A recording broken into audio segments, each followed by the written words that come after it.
ಎಲ್ಲರಿಗೂ ಮಜ್ಜಿ ಕೂಟದ ಸ್ವಾಗತ ಸುಸ್ವಾಗತ. ನಿಮ್ಮ ಜೊತೆ ನನ್ನ ಕಥೆ ಏನಾಗಿದೆ ನಮ್ಮನೆ.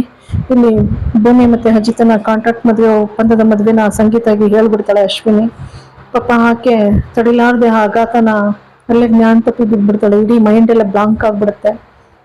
ಈ ಕಡೆ ಯಾಕೆ ಬರ್ಲಿಲ್ವಲ್ಲ ಇಷ್ಟೊತ್ತಾದ್ರೂ ಕೂಡ ಒಳಗಡೆ ಹೋದಂತ ಸಂಗೀತನೂ ಬರ್ಲಿಲ್ಲ, ಮನಸ್ವಿನೂ ಬರ್ಲಿಲ್ಲ ಅಂತ ಹೇಳಿ ಮನೆಯವರೆಲ್ಲ ಕಾಯ್ತಾ ಕೂತಿರ್ತಾರೆ ಕುತೂಹಲದಿಂದ. ನೋಡೋಣ ತಡಿ ಇನ್ನೋ ಅಷ್ಟೊತ್ತಿಗೆ ಇವಳು ತಲೆ ಸುತ್ತ ಬೀಳ್ತಿದ್ದಾಗೇನೆ ಅಶ್ವಿನಿಗೆ ಭಯ ಆಗ್ಬಿಡ್ತದೆ. ಆಗ ಒಪ್ಪಂದದ ಪೇಪರ್ ಹಾರೋಟೋಗಿ ಕಿಟಕಿಗೆ ಬಿದ್ದ್ಬಿಡ್ತದೆ. ಇಲ್ಲ ಅಷ್ಟೊತ್ತಿಗೆ ಭೂಮಿ ನಾನ್ ನೋಡ್ತೀನಿ ತಡೀರಿ ಅಂತ ಶಾರದಮ್ಮ ನಿಲ್ಸ್ಬಿಟ್ಟು ಓಡೋಗ್ತಾಳೆ. ಓಡೋಗಿ ನೋಡಿದ ತಕ್ಷಣ ಬಿದ್ದಿರ್ತಾಳೆ. ಅತಿ ಅಂತ ಕೂಗ್ಕೊಳ್ತಾಳೆ. ಎಲ್ರೂ ಬರ್ತಾರೆ ಓಡೋಡಿ. ಎಲ್ರು ಮನೆಯೊಳಗೆ ಬರ್ತಾರೆ. ಒಳಗಡೆ ಅಡ್ಗೆ ದೇವ್ರ ಮನೆಗೆ ಬರ್ತಿದ್ದಾಗೇನೆ ಜ್ಞಾನ ತಪ್ಪಿದಿರ್ತಾರೆ. ಅಜ್ಜಿತ ಎಲ್ಲ ಕೇಳ್ತಾರೆ ಯಾಕೆ ಏನಾಯ್ತು ಹೆಂಗ್ ಬೈತ ಅಮ್ಮ ಅಂತೇಳಿ. ಎಷ್ಟು ಪ್ರಯತ್ನ ಪಟ್ರು ಎದ್ದೊಳೋದೇ ಇಲ್ಲ ಸಂಗೀತ. ಕರ್ಕೊಂಡು ಹೋಗ್ತಾರೆ. ಕರ್ಕೊಂಡ್ಗೆ ಆಸ್ಪತ್ರೆಗೆ ಅಡ್ಮಿಟ್ ಮಾಡ್ತಾರೆ. ಅಡ್ಮಿಟ್ ಮಾಡಾದ್ಮೇಲೆ ಅಲ್ಲಿ ಡಾಕ್ಟರ್ ಯಾವುದೇ BP ಶುಗರ್ ಇಲ್ಲ ಅಂತ ಹೇಳಿ ರಿಪೋರ್ಟ್ ಕೊಡ್ತಾರೆ. ಈ ಕಡೆ ಅಶ್ವಿನಿನ ಎಳ್ಕೊ ಬರ್ತಾಳೆ. ಎಳ್ಕೊಂಡ್ ಬಂದು ಅಜಿತನ ಮುಂದೆ ನಿಲ್ಲಿಸಿದಾಗ ಅಜಿತ್ ಪ್ರಶ್ನೆ ಮಾಡ್ತಾನೆ, ಯಾಕೆ ನಮ್ಮ ಅಮ್ಮನಿಗೆ ಏನಾಯ್ತು, ಏನ್ ಮಾಡ್ದೆ ನಮ್ಮ ಅಮ್ಮನಿಗೆ, ಹೇಳು, ನಿಜ ಹೇಳು, ನಿಜ ಹೇಳಿದ್ರೆ ಸರಿ, ಇಲ್ಲಾಂದ್ರೆ ನಾನು ನಿನ್ನ ಸುಮ್ಮನೆ ಬಿಡೋದಿಲ್ಲ ಅಂತ ಹೇಳಿ ಬಾಯ್ ಬಿಡಿಸ್ತಾನೆ. ಆ ಬಾಯ್ ಬಿಡಿಸಿದಾಗ ಅವಳು ನಿಮ್ಮಿಬ್ರು ಮದ್ವೆ ಒಪ್ಪಂದದ ಮದ್ವೆ ಪೇಪರ್ ತೋರಿಸ್ದೆ, ಹಂಗಾಗಿ ಬಿದ್ದಿದ್ದಾರೆ ಅಂತಾರೆ. ಅದಕ್ಕೆ ಅದು ಹೇಗ್ ಸಿಗಂಗಾಯ್ತು, ಸಿಗಕ್ಕೆ ಹೇಗ್ ಸಾಧ್ಯ ಅಂತೇಳಿ ಭೂಮಿ ಅನ್ಬೇಕಾದ್ರೆ ಅದಕ್ಕೆ ಅಶ್ವಿನಿ ಇದ್ದವಳು ನೀನು ಕೊಟ್ಟಲ್ಲ ಭೂಮಿ ಅಂತಾಳೆ. ಅವತ್ತು ಜಾತಕ ಕೊಟ್ಟಿರೋದನ್ನೇ ಇದನ್ನೇ ಕೊಟ್ಟಿರೋದು ಅಂತ ಹೇಳಿ ತಿಳ್ಕೊಬಿಡ್ತಾಳೆ. ಜೊತೆಗೆ ಭೂಮಿ ನಾನು ಸಿಗಂಗ್ ಮಾಡ್ತೀನಿ ಅಂತೇಳಿ ಅಜಿತ್ನ ಜೊತೆ ಅಂದಿದ್ದೆಲ್ಲ ಅಜಿತ್ ನೆನ್ಕೊಬಿಡ್ತಾನೆ. ಭೂಮಿ ಎಷ್ಟೋ ಪ್ರಯತ್ನ ಪಡ್ತಾಳೆ ಒಪ್ಸಕ್ಕೆ, ಅಜಿತ್ ಒಪ್ಪೋದೇ ಇಲ್ಲ. ಹೊಟ್ಟೋಗ್ಬಿಡ್ತಾನೆ. ಒಳಕ್ಕೆ ಹೋಗಿ ನಿಂತ್ಕೊಳ್ತಾನೆ.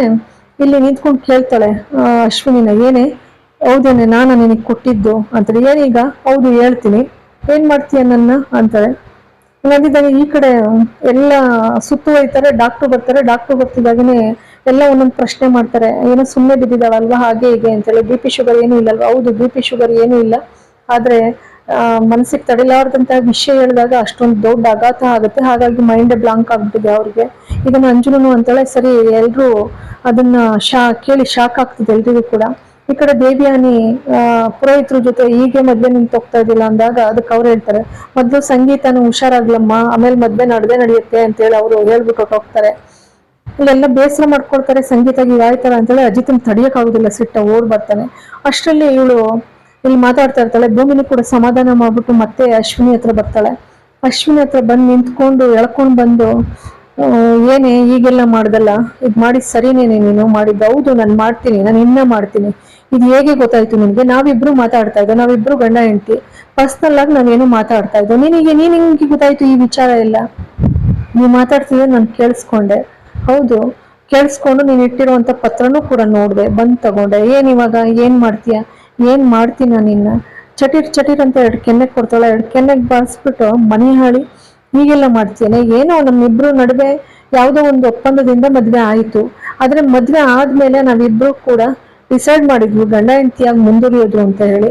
ನನ್ನ ಗಂಡನ ಮೇಲೆ ನನಗೆ ಅಗಾಧವಾದಂತ ಪ್ರೀತಿ ಇದೆ ಗೊತ್ತಾ, ಅವ್ರು ಯಾವತ್ತಿದ್ರು ನನ್ನ ಗಂಡನೇ, ನಾನು ಅವ್ರ ಹೆಂಡ್ತಿನೇ, ನಾನು ಈ ದೇವ್ರ ಮನೆ ಮೊದಲನೇ ಸೊಸೆನೆ, ಆಯ್ತಲ್ಲ, ನಮ್ಮಿಬ್ರನ್ನ ದೂರ ಮಾಡಕ್ಕೆ ಯಾರಿಂದನೂ ಸಾಧ್ಯ ಇಲ್ಲ, ನಮ್ಗೆ ತಂದಾಕಕ್ ನೋಡ್ತೀಯನೇ ನೀನು ಮನೆಯಾಳಿ, ಎಷ್ಟು ಧೈರ್ಯ ಇರ್ಬೇಕು ನಿನಗೆ ಅಂತ ಹೇಳಿ ಚೆನ್ನಾಗಿ ಹೊಡಿತಾಳೆ.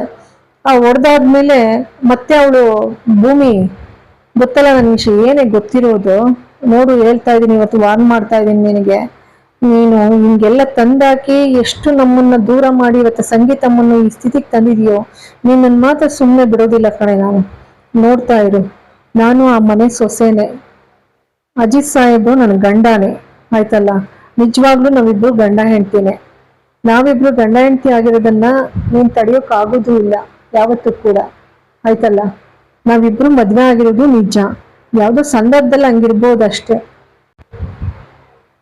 ನಮ್ಮನ್ನ ಇಷ್ಟೊಂದು ದೂರ ಮಾಡಕ್ ಪ್ರಯತ್ನ ಪಟ್ಟಂತ ನಿನ್ನನ್ ಮಾತ್ರ ಸುಮ್ಮನೆ ಬಿಡೋದಿಲ್ಲ ಕಣೆ, ನಾನು ನೋಡ್ತಾ ಇರು, ನಿನ್ನನ್ನ ಜೈಲಿಗೆ ಹಾಕಿಸ್ತಾ ಇದ್ರೆ ನಾನು ನನ್ನ ಹೆಸರು ಭೂಮಿ ಅಜಿತ್ ರಾಮನಾರಾಯಣನೇ ಅಲ್ಲ, ನೋಡ್ತಾ ಇರು, ನಾನು ಅವ್ರ ಹೆಂಡ್ತಿನೇ, ನಾನು ದೇವ್ರ ಮನೆ ಮೊದಲನೇ ಸೊಸೆನೆ, ದೇವ್ರ ಮನೆ ಮೊದಲನೇ ಸೊಸೆಯಾಗಿಯೇ ನಾನು ಈ ಚಾಲೆಂಜ್ ಮಾಡ್ತಾ ಇದ್ದೀನಿ, ಪ್ರಮಾಣ ಮಾಡ್ತಾ ಇದ್ದೀನಿ, ನಿನ್ನ ಎಲ್ಲ ಬಯಲಿಗೆ ಹೇಳ್ದು, ನಿನ್ನ ಗುಟ್ಟನ್ನೆಲ್ಲ ಬಯಲಿಗೆ ಹೇಳ್ದು, ನಿನ್ನ ಮೊದಲು ಜೈಲ್ ಕಳಿಸ್ತೀನಿ ನೋಡ್ತಾ ಇರು ಅಂತ ಹೇಳಿ ಚಾಲೆಂಜ್ ಮಾಡ್ತಾಳೆ ಅವಳ ಮೇಲೆ.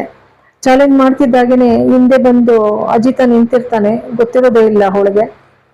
ಶಾಕ್ ಆಗುತ್ತೆ ಒಟ್ನಲ್ಲಿ. ಆದ್ರೂ ಕೂಡ ಅವನಿಗೆ ಒಟ್ನಲ್ಲಿ ಭೂಮಿ ಮನಸ್ಸಿನಲ್ಲಿರುವಂತ ಸತ್ಯ ಏನು ಅನ್ನುವಂಥದ್ದು ಅವನ ಅರಿವಿಗೆ ಬರ್ತದೆ ಅಲ್ಲಿಗೆ.